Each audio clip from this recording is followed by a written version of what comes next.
La radio qui vous parle de NBA, c'est Radio Off Basket. Le basketball, c'est mieux à la radio. Great Western Forum. I knew one thing was real. I fell in love with you. A love so deep, I gave you my all. From my mind and body to my spirit and soul. As a 6-year-old boy, deeply in love with you, I never saw the end of the tunnel. I only saw myself running out of one. And so I ran. I ran up and down every court after every loose ball for you. You asked for my hustle. I gave you my heart. Because it came with so much more. I played through the sweat and the hurt.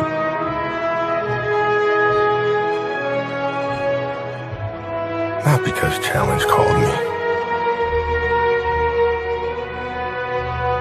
but because you called me. I did everything for you. Because that's what you do when someone makes you feel as alive as you've made me feel. You gave a 6-year-old boy his Laker dream. And I'll always love you for it. But I can't love you obsessively for much longer. This season is all I have left to give. My heart can take the pounding. My mind can handle the grind. But my body knows it's time to say goodbye. And that's okay. I'm ready to let you go. I want you to know now, so we both can savor every moment we have left together. The good and the bad. We have given each other all that we have. And we both know, no matter what I do next, I'll always be that kid with the rolled up socks, garbage can in the corner. La radio qui vous parle de NBA, c'est Radio Off Basket. Le basketball, c'est mieux à la radio.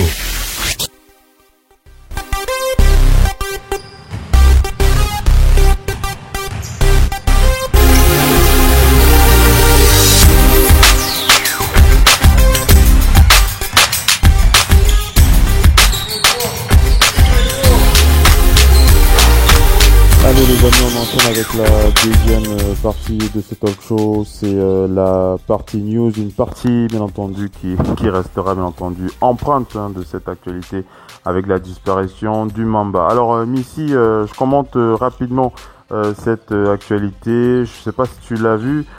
Tu as dû entendre parler de la brouille entre Kevin Perkins et Kevin Durant sur les réseaux sociaux.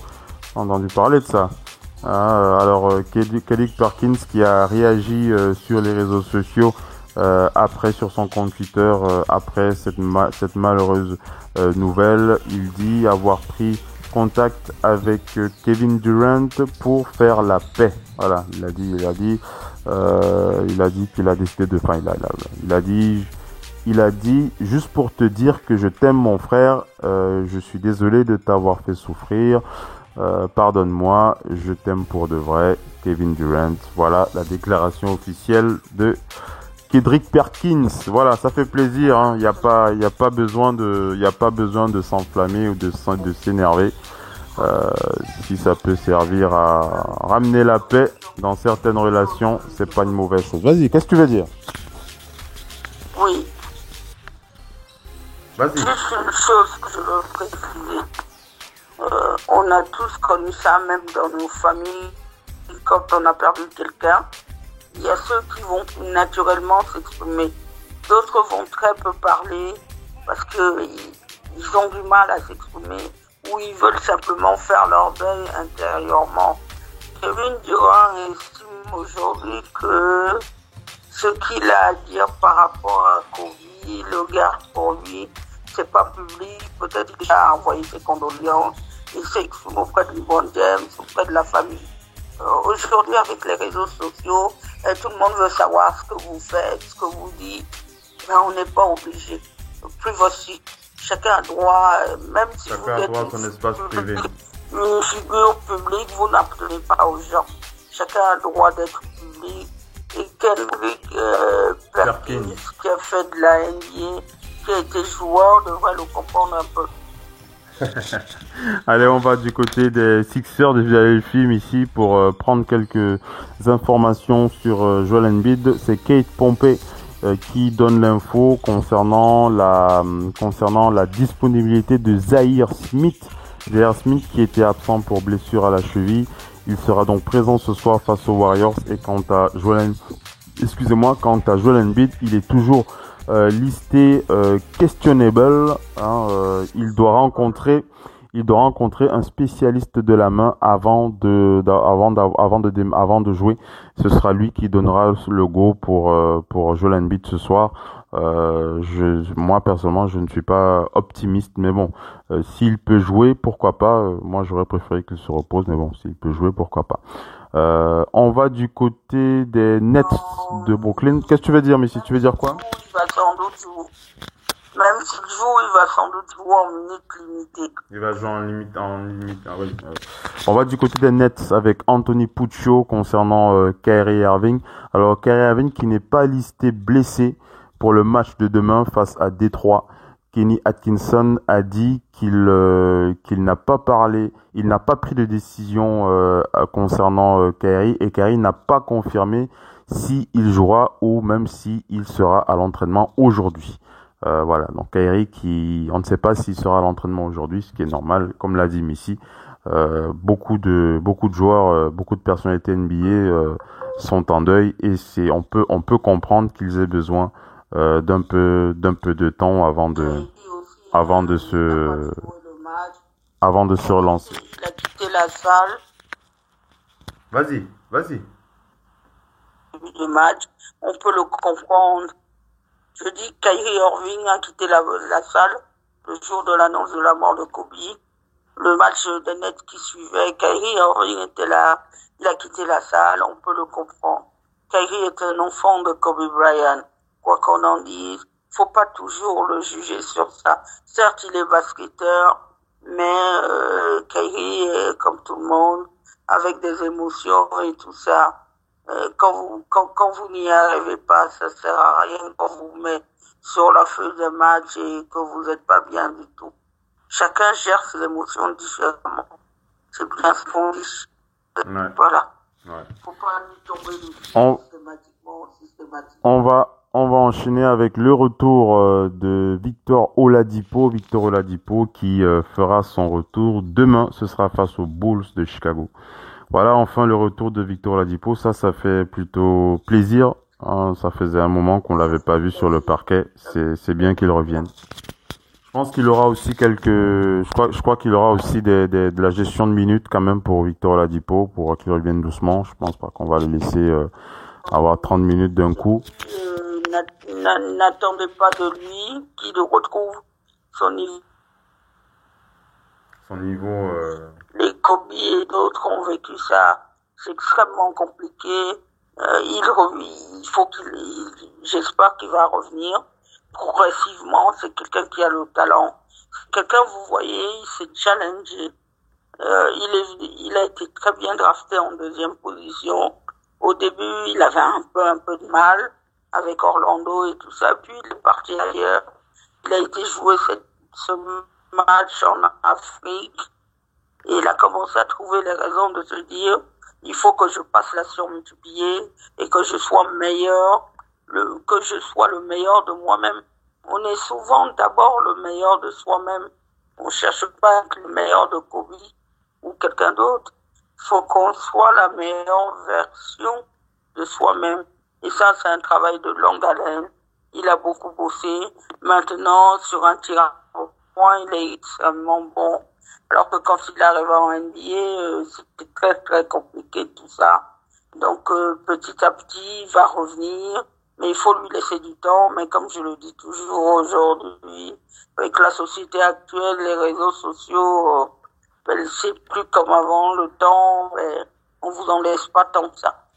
On enchaîne avec la suite des infos. On va du côté de la NBA pour faire le point sur le Rising Star Challenge. Ce sera pour cette épreuve du All-Star Game. Hein. Pour ceux qui ne le sauraient pas ce que c'est, on va rappeler que le Rising Star Challenge, c'est ce match qui oppose des jeunes joueurs américains aux jeunes étrangers, aux étrangers de la NBA. Les joueurs sont piochés parmi les rookies et les sophomores. Donc voilà pour le Rising Star Challenge. On rappelle que la composition des effectifs était prévue ce mardi.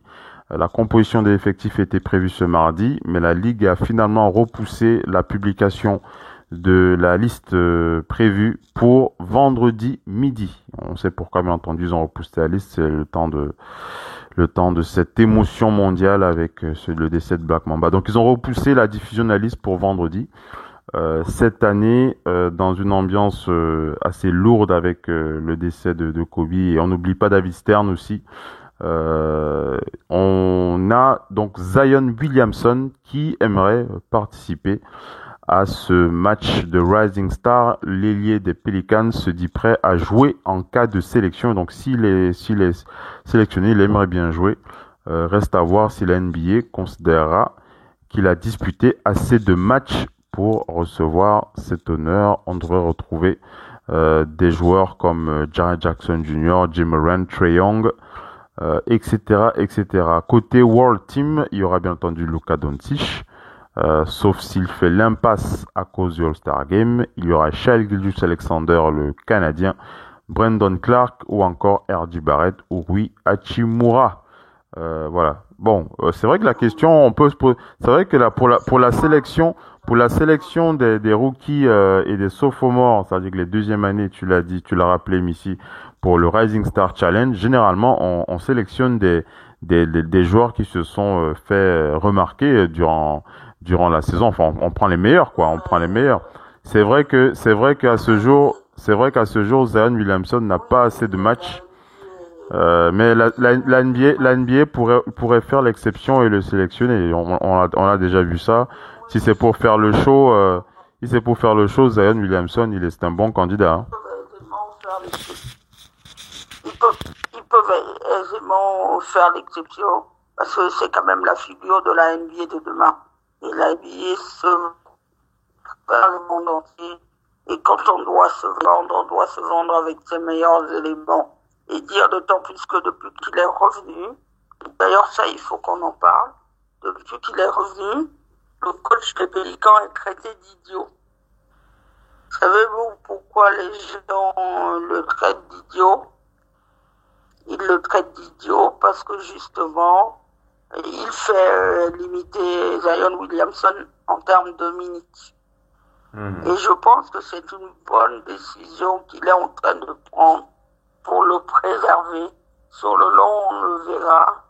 Quand il joue à peu près 20 minutes, il score à peu près 15. Il est un peu entre 15 et 20 points. C'est beaucoup déjà. Si on rapporte le fait que s'il joue même 10 minutes de plus dans tous les matchs, il aurait systématiquement dépassé il aurait systématiquement, voire été autour des 20 points, entre 20 et 22, quoi. Mais il faut le préserver, ce gamin. On a vu l'avancée de cette ligue sur énormément de joueurs.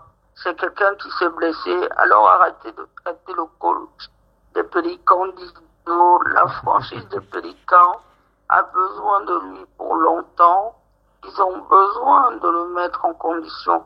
Surtout ce qu'on sait, c'est que ils ont souffert de la frustration d'Anthony Davis et du départ d'Anthony Davis. Donc c'est bon pour eux de les mêmes erreurs.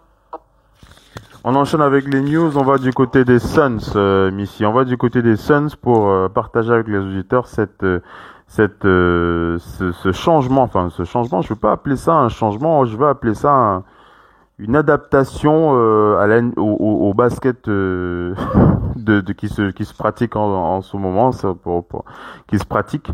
Il s'agit du côté des Suns, c'est DeAndre Ayton qui prend le parti de changer un petit peu de changer un petit peu d'attitude sur le parquet.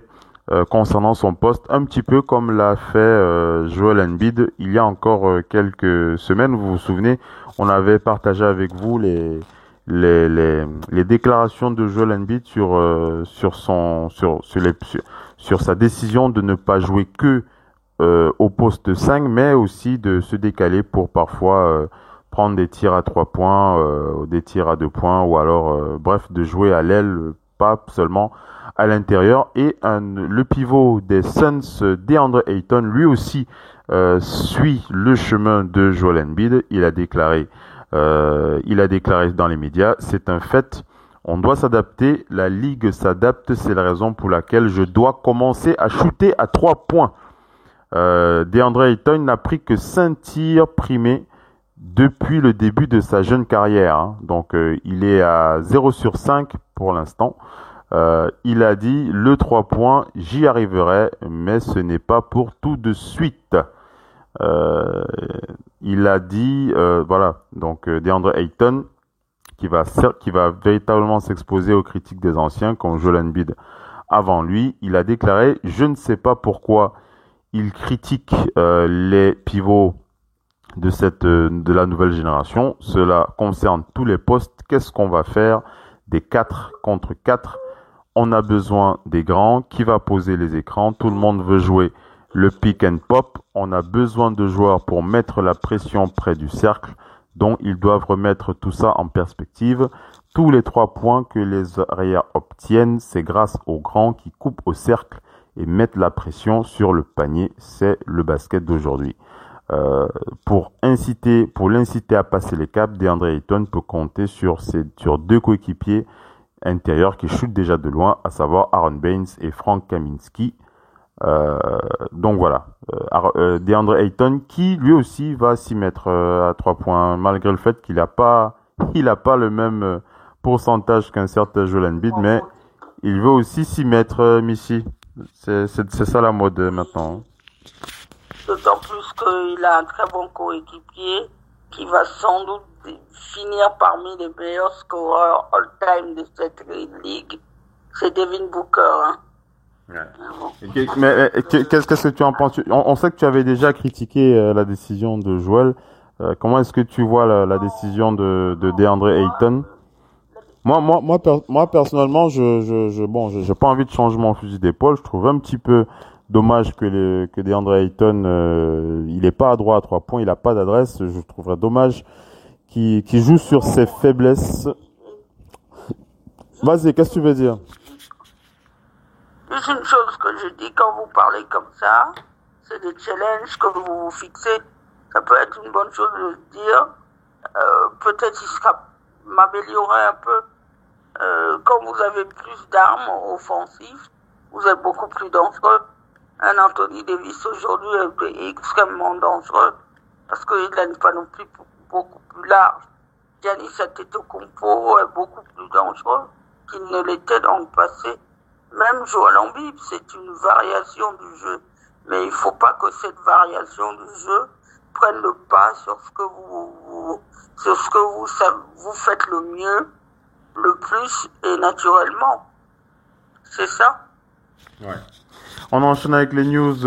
On va du côté de ce fait divers, mais ici, je sais pas si tu l'as vu, c'est du côté de la légende Allen Iverson.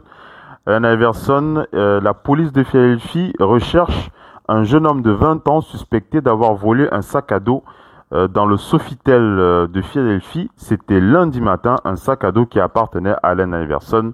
Et ce sac à dos contenait $500,000 de bijoux. Une preuve, alors 500 000 $ de bijoux.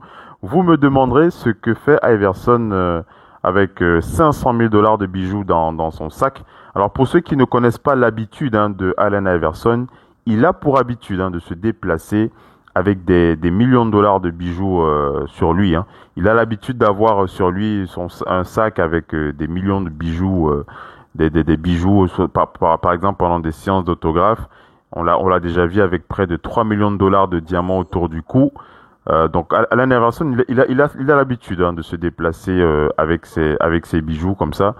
c'est malheureux de voir qu'il ne pense pas la sécurité. Enfin, il ne pense pas. Il a dû penser à savoir comment il va sécuriser ces trucs, mais c'est assez bizarre de voir qu'il se trimballe comme ça avec un sac avec des millions de dollars de bijoux. Voilà, 500 000 dollars de bijoux. Il a été piqué par un jeune homme de 20 ans qui est recherché du côté de Philadelphie, ici. Voilà, ça c'est un fait divers pour Allen Iverson. Tu veux réagir? Allen Iverson qui s'est d'ailleurs lui aussi exprimé avec beaucoup d'émotion à propos de Kobe Bryant. Et je pense, moi personnellement, que la Black Mamba mentalité de Kobe venait énormément des rencontres avec des matchs en confrontation directe avec Allen Iverson. Voilà. Ouais. On continue avec les news pour parler du retrait du maillot de Jay Morant par son université Murray State. Le meneur, l'université Murray State, ils n'ont pas attendu longtemps. Les dirigeants de Murray State ont annoncé que le numéro 12 de Jay Morant allait être retiré le 1er février prochain. Donc ils vont pas attendre. Ils vont retirer son maillot le 1er février prochain à la mi-temps d'une rencontre des Racers. Moins d'un an après son départ, le meneur des Grizzlies a passé 2 saisons à Murray State, compilant 18 points, 8 passes, 6 rebonds de moyenne en 65 matchs. C'est bien évidemment sa seconde saison, celle de 2018-2019, qui a marqué les esprits avec ses 24 points de moyenne et 10 passes par match, notamment un triple-double pour le premier match du tournoi NCAA. Jay Morant va devenir le 11e joueur de l'histoire de Murray State à connaître cet honneur, après notamment d'autres anciens joueurs NBA comme Azier Canaan, Popeye Jones ou encore Joey Fulks, pour aller plus loin en arrière. Mais je pense que je me souviens pas, sauf s'il y a un autre exemple comme ça où une université a retiré le maillot d'un joueur quelques mois après, parce que il vient d'arriver, il a même pas fini une saison qu'ils ont déjà retiré son maillot à Murray State. Murray State, il faut dire quand même que c'est pas non plus les grandes universités comme Kansas ou Duke ou même Kentucky, donc ou Michigan, toutes ces universités-là qui sont beaucoup plus grandes. Donc après eux, le retrait, ça leur permet d'être un élément de communication aussi. Voilà.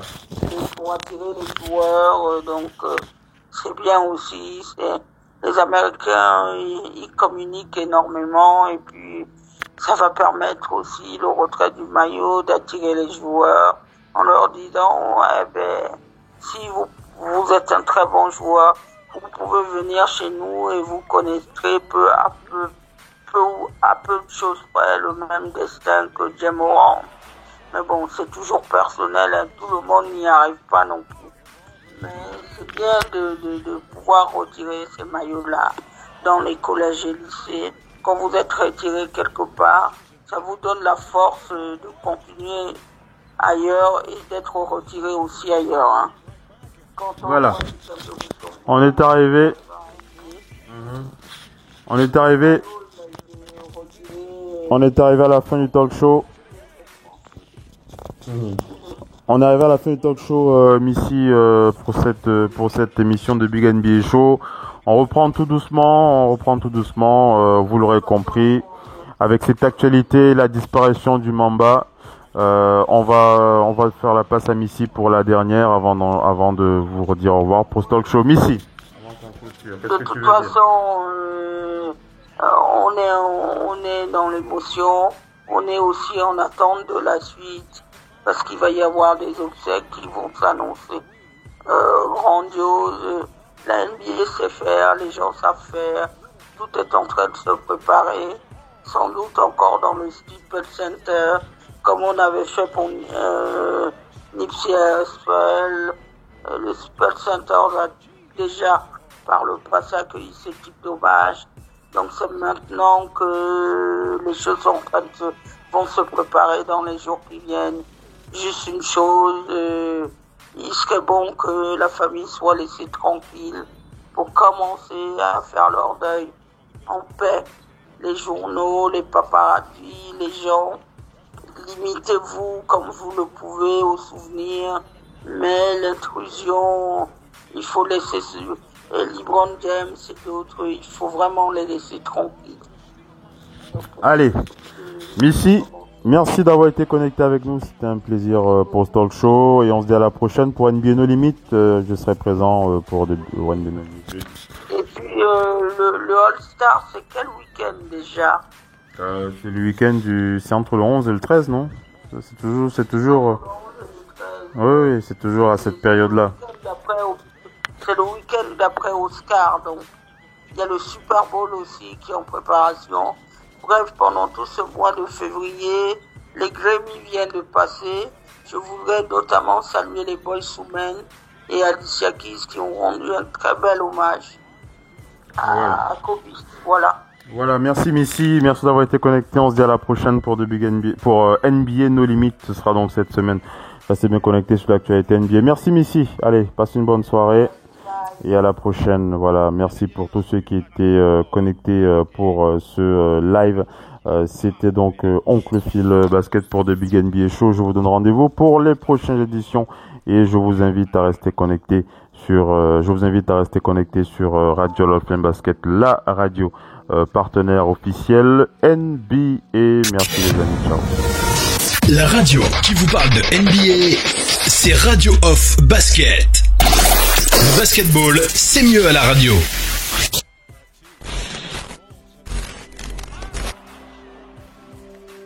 Follow your passion first. When I retired from the game, I sat there asking kind of all the wrong questions.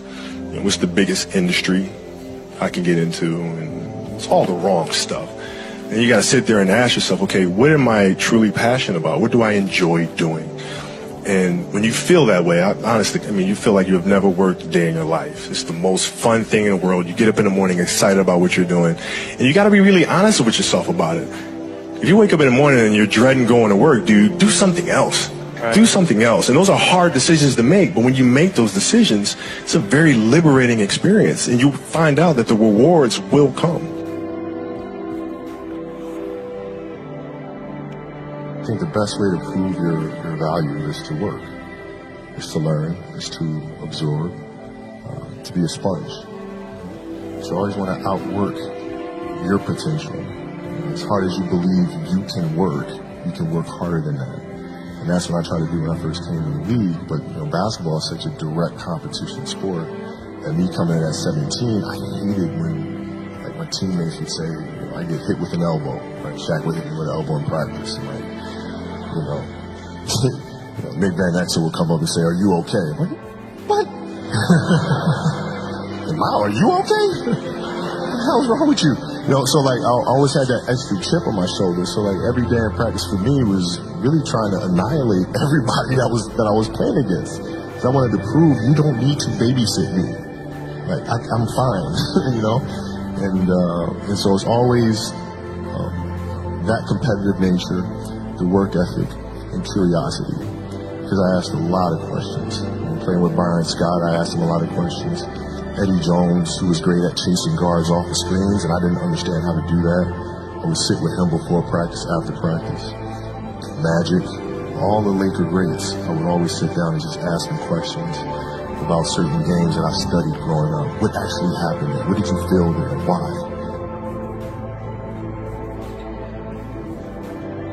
We were playing against the Lakers, Tom, and we were out here in LA. So the game was at 7. You know what? I'm going to come to the Staples Center because we're playing. The Lakers had Kobe and Shaq. Okay, this is like the championship Lakers. So now I'm going to get there at 3 o'clock. I want to make sure I make 400 made shots before I go back into the room, and then I sit in the sauna and I get ready for the game. So, get in the car, get to the gym, get there, and as I'm walking onto the court, who do I see? I see Kobe Bryant, already working out. So once I set my foot across that line, I started working out. And so I worked out for a good hour and a half. And when I came off, after I was done, I sat down, and of course I still hear the ball bouncing. I look down, I'm like, this guy's still working out. He was working out for it looks like he was in a dead sweat when I got here. and he's still going. And it's not like his moves are nonchalant or lazy. He's doing like game moves, you know? I sit there and I unlace my shoes. I'm like, I want to see how long this goes. So I sit out there and watch 25 minutes. And he got done. I said, okay, I think I've seen enough. Go play it, you know, come back, get in the sauna, get ready for the game. That game, he drops 40 on us, okay?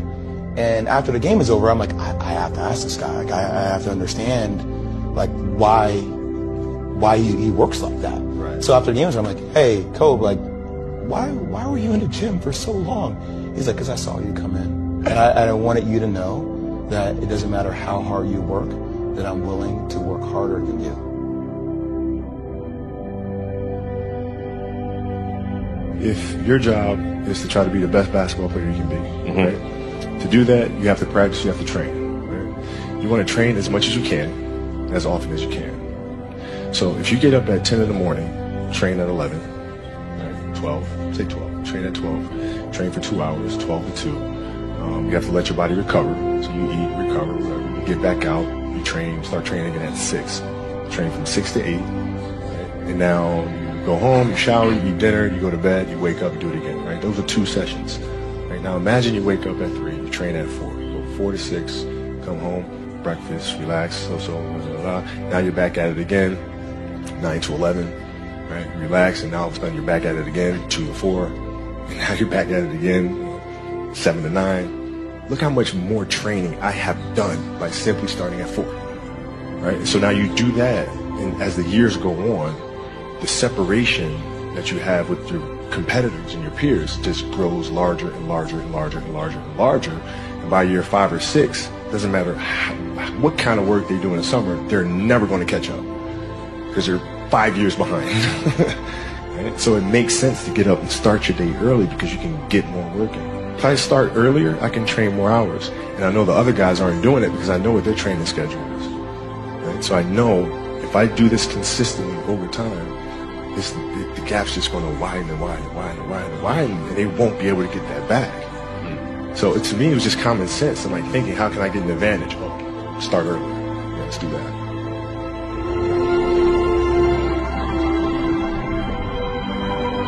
How do you develop that, or where do you learn that from? Well, I think it's just a matter of what's important to you. What's important to you for whatever reason. You know, I felt like I didn't feel good about myself if I wasn't doing everything I could to be the best version of myself. If I felt like I left anything on the table, it would eat away at me. I wouldn't be able to look myself in the mirror. And so the reason why I can retire now and be completely comfortable about it because I know that I've done everything I could to be the best basketball player I could be.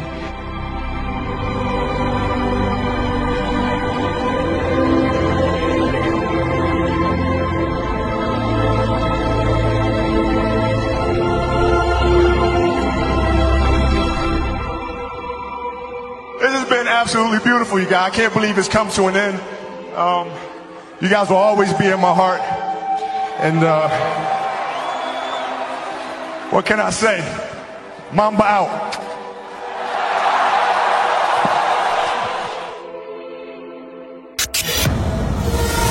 La radio qui vous parle de NBA, c'est Radio Off Basket. Le basketball, c'est mieux à la radio.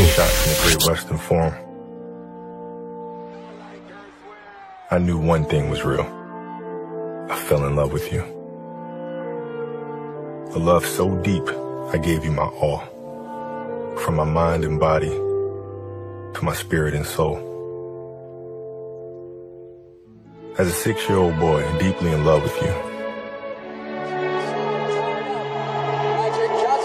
I never saw the end of the tunnel. I only saw myself running out of one. So I ran. I ran up and down every court after every loose ball for you. You asked for my hustle. I gave you my heart. Because it came with so much more. I played through the sweat and the hurt.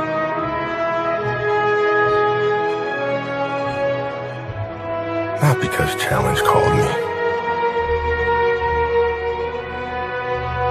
but because you called me. I did everything for you. Because that's what you do when someone makes you feel as alive as you've made me feel. You gave a 6-year-old boy his Laker dream, and I'll always love you for it. But I can't love you obsessively for much longer. This season is all I have left to give. My heart can take the pounding. My mind can handle the grind. But my body knows it's time to say goodbye. And that's okay. I'm ready to let you go. I want you to know now, so we both can savor every moment we have left together. The good and the bad. We have given each other all that we have. And we both know, no matter what I do next, La radio qui vous parle de NBA, c'est Radio Off Basket. Le basketball, c'est mieux à la radio. Our first will never be forgotten. First. From our first love, to our first kicks, to that first game we could not miss. To be first in line, to show our pride, to take that first big risk. From that first practice to our first minutes, we remember who was first, who inspired us. And when he showed us this, we're the first ones in and the last ones out. We stayed loyal in a sea of doubt. From our first baskets to that first big win to the first time in history, we're in. From the first finals north of the border to the first time we inspired a nation of nations and became the first home team of over 30 million, all waiting to be first. First to witness a dream, 25 years in the making.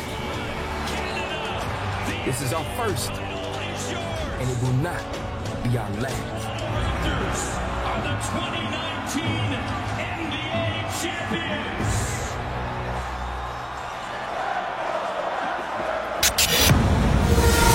La radio qui vous parle de NBA, c'est Radio Off Basket. Le basketball, c'est mieux à la radio. Destinations with split-second acceleration in a capsule of time to witness your bone evaporation. Slash paragraphs to emphasize my emphasis. Abbreviate lyricists, the lyrical shorthanders. I kidnap planets for atmospherical advantage. My lyrical damage derives from mental mechanics. With the mic in hand, I'm immortal to you, mans. My diaphragm allows me to kill a whole clan. Verse for verse, you'll get your verse reverse. Battle rhyme since fair in midair and change course. I've been held captive for scientific attractions. Nuclear rays made my brain radioactive. Knock the world off its axis. Redesign the atlas. Reconstruct the globe with Cheesaw geographics. Rhythmical mathematics calculated you the average. More L's than 90-degree angles on graphics. Hey, yo, you rap cats better sit back and relax. We getting stacks while the rest of you cats getting attacked by the three of us. Y'all mad you wanna be with us. Even players from 2020, they ain't seeing us. I'm who you check for. Have respect for. Wanna sex raw inside the Lex 4. Which really means I'm not the one. And these Billie Jean chicks kids, they not my son. Tryna scratch my whips, tryna match my chips. Like yo, Shaq that can snatch my chick. So my position is to strike with opposition. Yo, with no pot to piss and always choose not to listen. So why the I'm relentless, in it like a 7-day Invictus. Who wanna play against us get benched to senseless. You rather get bent while I stack cash. You cats never spent, it's evident. I flow predicates, flows is evidence. Hitting chicks yelling that they celibate for the hell of it. In the chest is where the metal went. Never delicate, it's how I'm telling it. So anything else is irrelevant. La radio qui vous parle de NBA, c'est Radio Off Basket. Le basketball, c'est mieux à la radio. Jalen, you played against him in the NBA Finals. You were playing against him in maybe his most famous game ever when he scored 81 points. And I actually saw a story this morning that he was interviewed in high school while he was in high school and said that Jalen Rose was his favorite player, which I can only imagine how you reacted when you heard that. What are your thoughts, and what can you tell people about what he was like to know sort of eye to eye in the way that you did? And like Stephen A. said, it's just devastating for everyone involved. His wife, Vanessa, now with 3 kids, basically to raise in this climate where they lost their father, they lost their sister. That's just heartbreaking to think about that dynamic. Knowing Kobe once he got drafted, I was living in Los Angeles in the late 90s and playing basketball with him at UCLA. And he was crazy confident, but it wasn't arrogance. It was more so, I'm going to be the greatest player of all time. And he's 17 years old, and everybody looking at him like he's crazy. But at the same time, he was working towards that. And as you mentioned, playing against him in the NBA Finals, when he won his first championship, and he basically had his crowning moment, overtime, Shaq fouls out, you know, the building's going crazy, he makes a jump shot, and he does the famous put his arms down.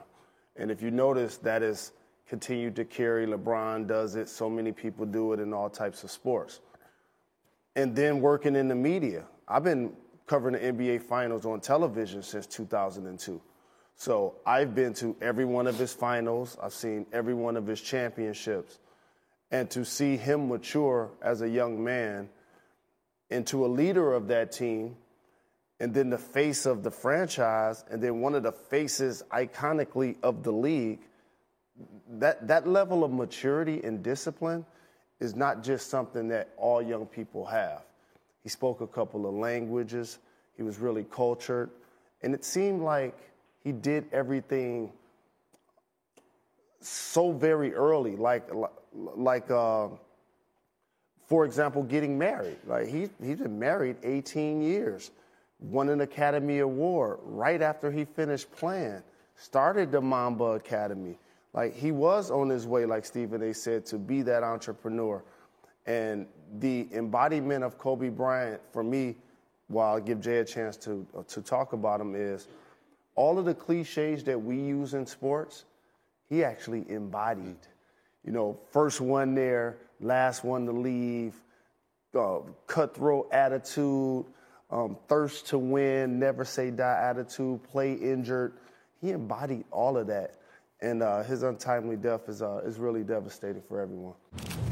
Watching Kobe Bryant play basketball was exhilarating in a way that few things in sports history have ever been. So there's a part of me that just wants to ask you this question, Jalen. What was it like playing against him? What was it like being on the court playing against Kobe Bryant? So a nightmare, because he represented, as an opponent, the worst of both worlds.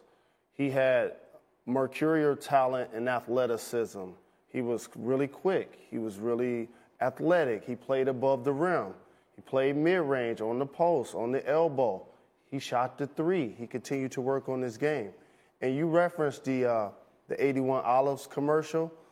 What a lot of people don't realize, and they keep using the word commercial, that was actually a pilot that I did called Jalen versus Everyone. And we wrote that for Kobe, and we had him show up to do a script. And if you notice, what he says is, how are you enjoying retirement? I've been doing a lot of investing. He was talking about a lot of the things that you guys are describing. And so that same guy, with all of that talent and all of that intelligence, that's going to also outwork you and have a killer instinct to the point where he can get 50, he could get 60, he could get 70. And what I want all young people to pay attention to, I've been saying this since it happened. The most incredible thing about that 81-point night, he never talked trash. And he never made any highlights. When you see the greatest plays of Kobe Bryant of all time, none of them come from that game. Because if you trash talk, A, you get out of your zone, and B, somebody wants to take you out. He was putting the smack down so much, Greeny, nowadays, somebody do one crossover or make one shot, it's oohs and ahs, thumping your chest, pointing at the sky, pointing at the crowd. He did none of that. So that discipline that everybody talks about that he has, it plays itself out literally in that game. La radio qui vous parle de NBA, c'est Radio Off Basket. basketball, c'est mieux à la radio.